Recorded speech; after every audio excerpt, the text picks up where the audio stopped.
Hey, I'm about to jump on an airplane, but I wanted to record this real fast because I got to tell you how to submit your success stories.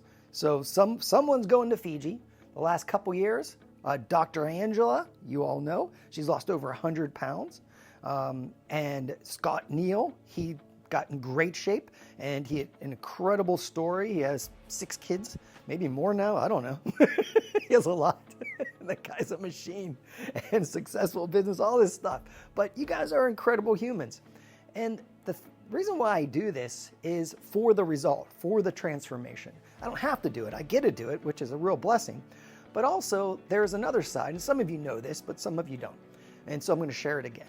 It's because Tony Robbins is my best friend. Now, it's hard to buy this guy a gift, you know? Like, I've gotten some really cool stuff over the years, but I ran out. There's nothing else I can do. The guy has jets, he can get anything he wants, but the thing that lights him up, this is someone that never needs to work another day in his life, either does Sage, yet they work their tails off because they are driven to serve. And as they go through a challenge, they do it with the intent of learning how to overcome it and to share it and teach it so others don't have to go through the pain that they went through. And so what I do is I train you guys, I give you my best, and then you do all the work, which is beautiful, thank you. And then we wrap up the season at the end of the summer, and we submit these, and then I have a group of these 12 awesome researchers that help me with all the lab work and everything, and scientists and genius doctors, and they look at it, and then they kind of judge it for me. So I'm not involved in it, and Tony's not involved in it, but he gets to read them, and so does Sage and Mary B. And so it's my gift to them. It's like my Christmas gift to them. And so it's a really cool thing. I do other stuff too. I grace them with my presence. That's why I have to give them gifts too. So we'll talk about that, but there's 3 components to it, really. And you already did one of them, so that's the good news. So when you submit the results, you know, the first thing we look at is, you know, this whole program is a science project. It started over a decade ago where Tone asked me to make a program for super achievers, for platinum partners. He noticed that a lot of them, when you become a platinum partner, you start traveling like crazy. And so you're gone pretty much a week of every month or more. And so, but you still have all the other stuff going on, and you learn so much more that you want to implement. And so a lot of people's health was declining. And so some people were stopping just because they were not doing well physically. And so he's like, hey, make this, do something for them. And so that's where it came from. And I love it. And so we would do these 6-month programs. Sometimes we did a year program. Some we did things. And we have people from the very beginning. You see, we have clients that have done over 2,000 training sessions, a bunch of them. And so it's been a real blessing. We've learned a lot.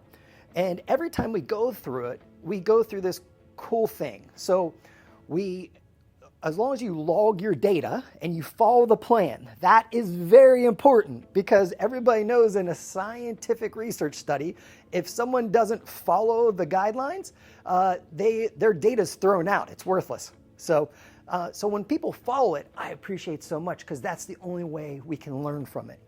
And so just like when you click the boxes and you submit your workout, that's based off of social media. That's neuroscience. You get a dopamine hit, but instead of liking like a puppy dog or some silly thing on the internet, this is affirming that moving is good for you. And you're wiring up that dopamine hit with physical training and mental conditioning and calling forth your highest and best self. And that's why the mental conditioning exercises are so important. The North Star process is so important. And every time we go through a 6-month cycle or a year cycle, we do both, what we do is we review the data, and then I have my researcher friends look at everything, and we developed like a neural network. And the neural network is, how do I say it? It is like an AI, but it's not an AI. It's much simpler than that. It's basically, they look at the patterns and they tell me like, hey, check out this. These are things. They don't know anyone's names or any personal information, but they show this to me. Then me and Tony talk about it, and we change one thing the next time we bring in a new group. And each year when we do a challenge, we change one thing, and then we measure the result. Because if you change more than one thing, you don't really know what caused the improvement. That is the scientific method in action right there. So the first step for submitting your results, there's 3 categories, is Did you follow the program? Did you log your training sessions? Did you stick to it as best you can, right? So that's already done. Either you did it or you didn't, but that's part of the score. The second part is the actual results. Now, the results could be different. It's not always how many pounds of fat you lost, how many pounds of muscle you gained. Did your waist go down? Did your hips change? Did your measurements change, right? Did your body weight change? But what about your strength and your endurance? Or did you overcome pain of some sort? Like a lot of people start with all the kinds of pain in their body, and then they notice gradually over time they don't have as much because they strengthened the muscles. They created structural balance. And really what causes most pain is tension in the muscles, because some muscles are overdeveloped, some are underdeveloped, some just are never used just because of the lifestyle we choose, right? And so that's the actual physical results.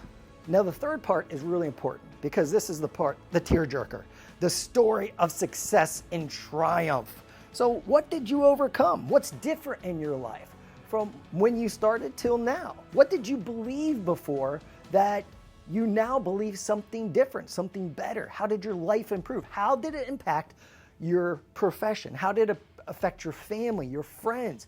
How did it affect your life for the better, right? So Scott Neal had a really great one. So I'm just going to read his real quick, and you can find this on billybeck.com under testimonials.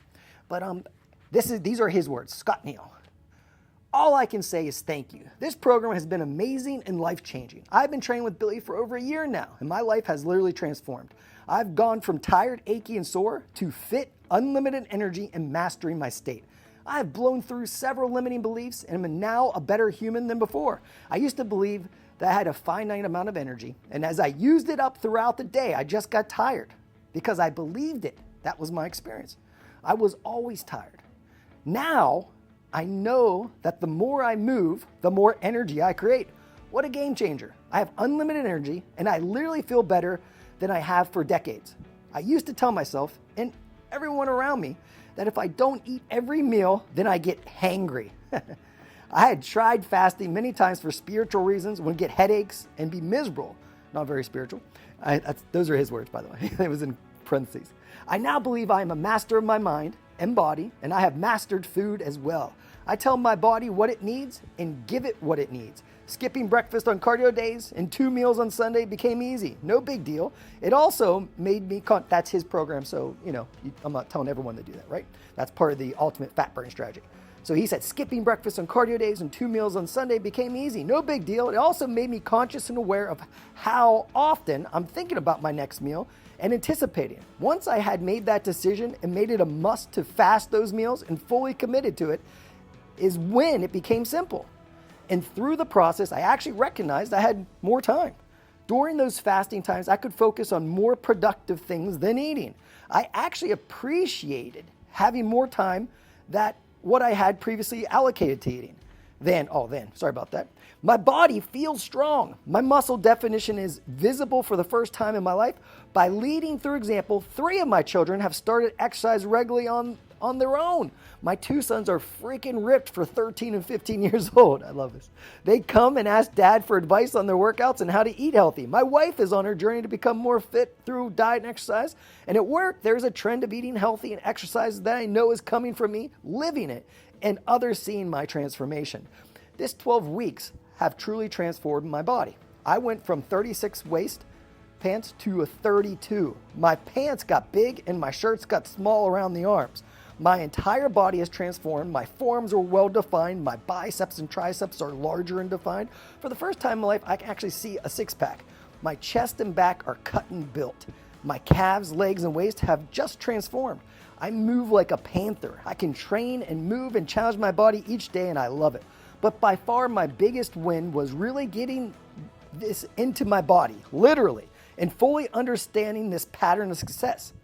I now know that I can set any goal and achieve it. I fully understand that adding discipline to any course of action has a compounding effect, and that is where the power lies. My health is core for me, so that I can be present and serve my family and community. I have 6 amazing children. I love each and every one of them and want to teach them and give them all the things that can help them live more happy, successful, and fulfilling lives. One of my sons has a rare genetic condition. He needs ongoing surgeries and lifelong care. As his dad, I have this honor and responsibility. I have a renewed confidence in how I can show up. I am certain both he and the rest of my family will have all the love, support, and care they deserve. I am committed to greater living. I am committed to serving and helping others in my community live better lives. This is the new me, the empowered me, the healthy, stronger me. I am an athlete. I will never, ever miss a training session. I will train my mind and body for the rest of my life, and I will add life to my years and years to my life. I am a lion. That's pretty incredible. No pressure, guys. But there's so many of them. All of them are beautiful and inspired in their own way, too. I wish I could read all of them, but I don't know how many people would listen to hours and hours of these things. But I love them. I could read them all night. And so could Tone and Sage. So that's what we're looking for. We're looking for your story of triumph, your story of success. And that was just one example, but yours is going to be different, and it's going to be inspiring in its own way. But if you have any questions, just shoot me a message in the chat in the app. This is going to also go on the YouTube channel. So if someone that's not a client listens to this, this isn't for you. Sorry. It's only for my coaching clients. And so, but if you have questions, let me know. I did want to share something else with you because it is actually really, really cool. It's a study, and it's about our perception, our beliefs about stress. Now, like, I know people that when I look at their life, I'm like, man, that would stress me out. Then I know people that I'm like, man, they don't do anything, right? Like, you need a little stress in your life. And there's a law. It's the law of balance, right? It's a universal law. It applies to all things. There's an overdose and an underdose to all things. But let me read this study to you. This is a study from the University of Wisconsin-Madison. It found that both high levels of stress and the perception that stress negatively impacts health are linked to poor health outcomes and increased mortality risk. Specifically, individuals who reported significant stress believed it affected their health had a 43% higher risk of premature death. So what this says, let me translate it, is, if it wasn't clear, is that people that believed they were stressed had a 43% higher risk of premature death. They died sooner because they thought life was hard and they perceive stress as a bad thing. But here's the truth. Too much stress that you can't recover from, which is really rare. The human body can recover from pretty much anything. Stress, when you have too much stress, like say you're not sleeping, you're not eating, or you're overeating, you're drinking alcohol, you're doing drugs, you're doing stuff, that's distress. Your body's just not healing. It's breaking down faster than it can rebuild, right? So that's distress. Now, when you train the way we do, right? We stimulate, we don't annihilate, we give the body fuel, the right amount, we don't overeat, we don't undereat, we're not perfect, we're 80%, right? We get good sleep as best we can when we can. We hydrate, we do these things, but we're pushing our bodies too. And we're getting all these steps in. We're active throughout the day. We're getting those 8,000, 10,000 or more steps a day, right? So that's a different type of stress. That's called eustress, EU stress. That's beneficial stress, because if you don't use it, you lose it. So if you're a sedentary, you're gonna die sooner, right? If you are overactive, you actually die sooner too. There's studies on ultra endurance athletes that run, I forget the amount, but it's an insane amount of running. It's like a couple hours a day or something like that.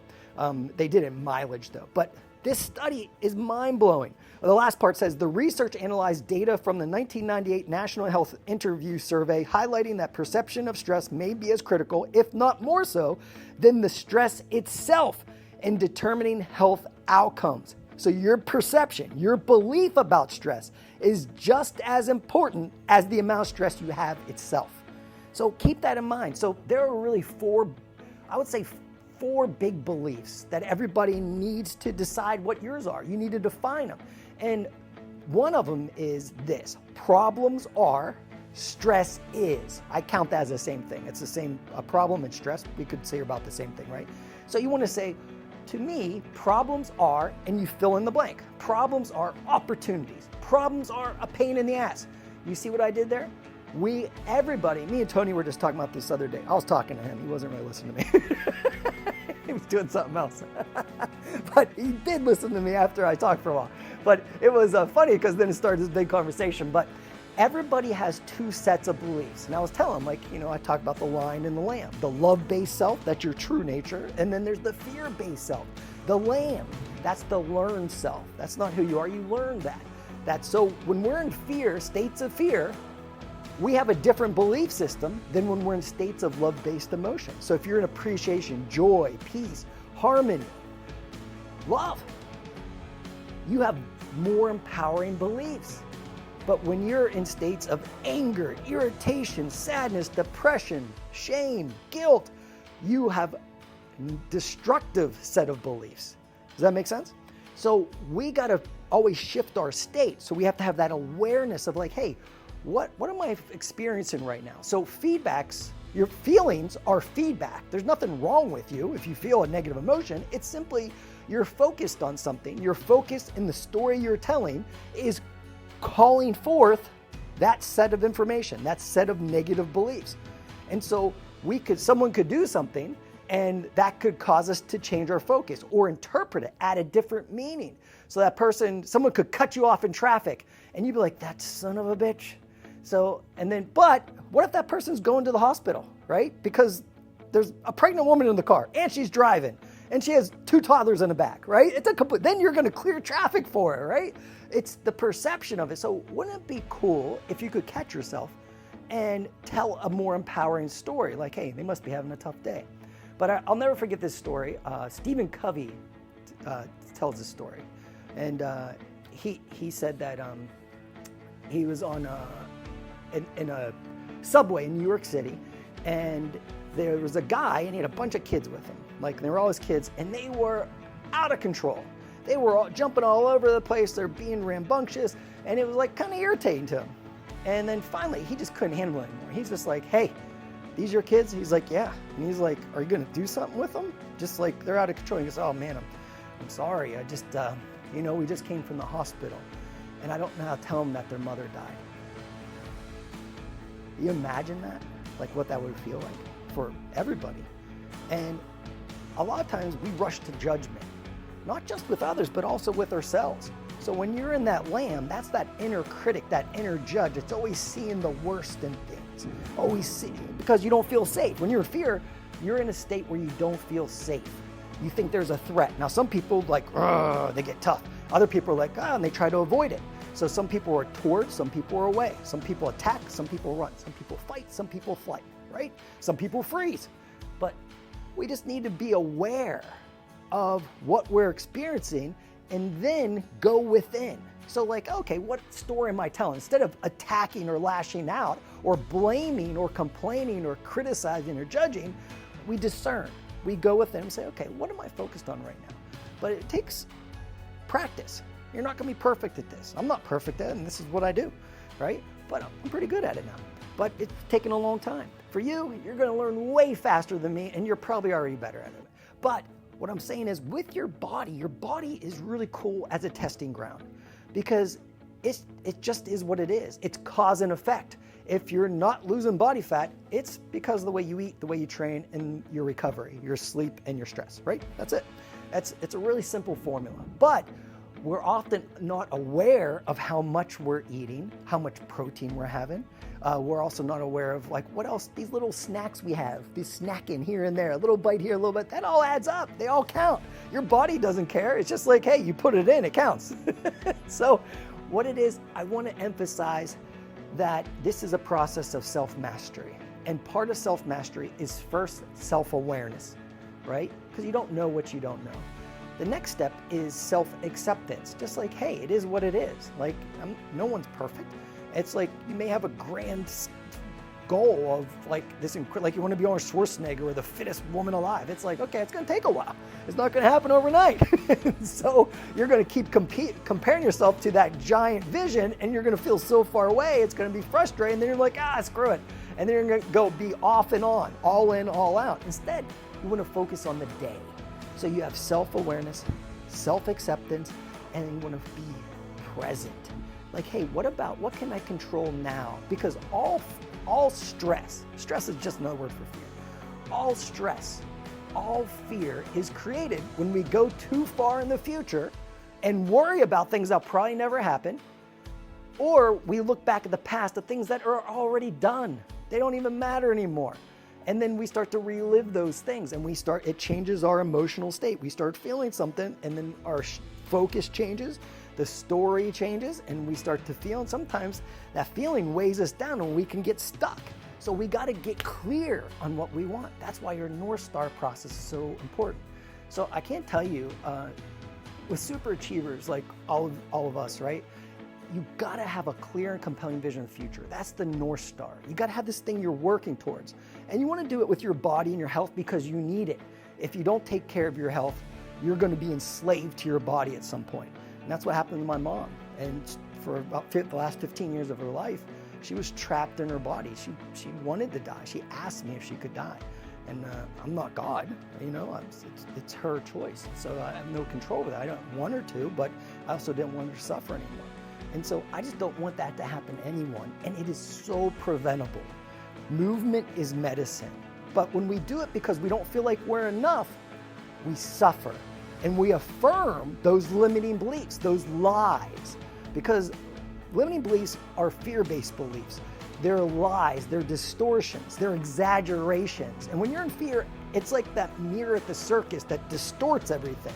But when you're in love-based emotion, appreciation, joy, courage, determination, peace, whatever it is, you see things as they really are. Not worse than they are, not even better than they are, just as they are, and you accept it. So again, self-awareness is a skill set that we must develop. Because if we're not present, we're not aware. Self-acceptance, it is what it is. Just let it in. What you resist persists. So stop fighting things. Just own it. Take full responsibility for everything in your life. It may not always be your fault, but it is your responsibility to deal with it. And then after self-acceptance, be present. Just keep affirming being in a state of presence, because presence is always the point of power. And then own your state. So I'll often talk about the LION acronym, and this the 4 steps, and we'll end with this. L. First, put yourself in a state of love-based emotion. And gratitude is the easiest one. Like, if you can't be grateful for something, like, I have feet, I'm so happy. I have a friend with no arms and legs. You should see this guy train. He can surf, he can swim. It's incredible what this man can do. He has no arms and legs. And so sometime I'll tell you the story of how I met him. It's really cool. But what I'm saying is I appreciate all these things that I have that I would normally take for granted because I met him. It's been a real gift. And so create gratitude and appreciation. You don't have to say I'm gratitude all the time. Just feel it. Don't have to tell everybody. That's annoying, right? Like people did all the time when you go to seminars, right? Not Tony seminars, but other ones. I just remember like people are just like, I'm so grateful. It's like, just ask the question. I'm thinking about someone right now, I'm sorry. So you shift your state, love-based emotion. Like, hey, what do I want to feel right now? What state would allow me to create what I want to create or serve the way I want to serve? That's how you do it. And stand, breathe, move, become that person. Think of someone that you want to be like, that inspires you. Not all the time, but at certain times, maybe in this moment, and then step into it. And then you'll be able to do it. And then identify and imagine your desired outcome and purpose. That's important. And most people never do this. They're like, oh, I want to kind of get in shape. They're never going to get in shape. You have to have inspiring vision that pulls you forward, because otherwise it just requires too much energy. You don't have a vision. If the vision and the purpose, the higher purpose beyond the way you look, is what gets you there. And then knowing how you need to show up, right? So you create a state of love-based emotion. Then you identify and imagine your desired outcome. And then what will happen is the lamb will come in and interject itself, the voice of fear, the voice of limitation, the inner critic, the inner judge, and will say, yeah, but, and then you obliterate every story of limitation. You must refuse limitation. Nothing makes me more angry, and in a good way, not in a bad way, in a good way, where when someone says they can't do something, because it's a lie. It's a slap in the face of the Creator to say that you have limitation.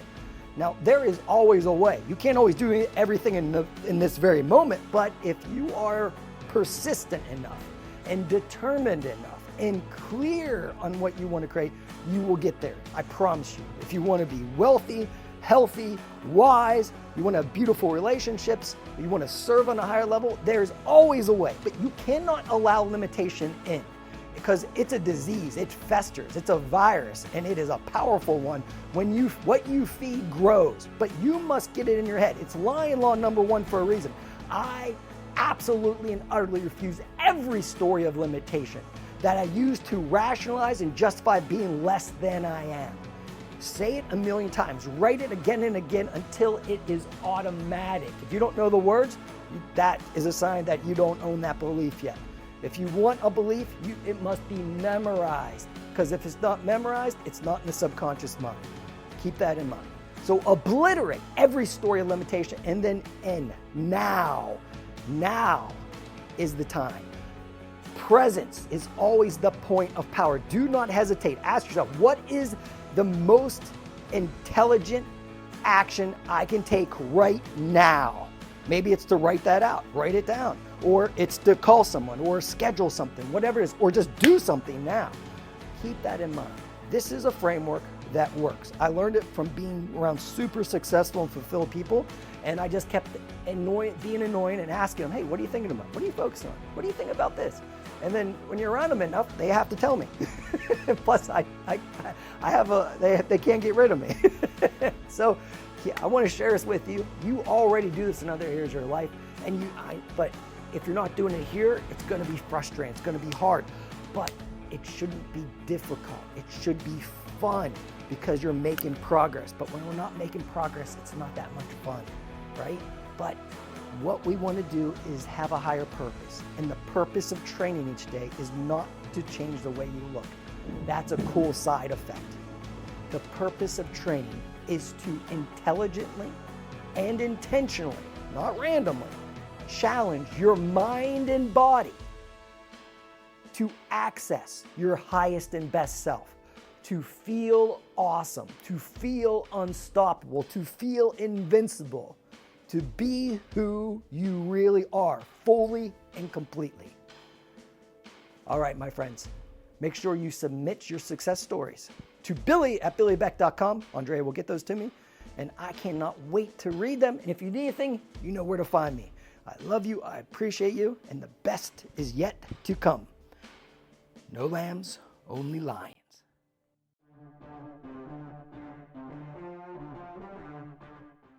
You tap into the real you, but you have to retrain yourself. The way you retrain yourself is you wake your ass up in the morning and you say, I am here for a reason and a purpose. And it's bigger than my moods. It's bigger than the difficulties of the day. I am here to live like a lion, not the fear of a lamb.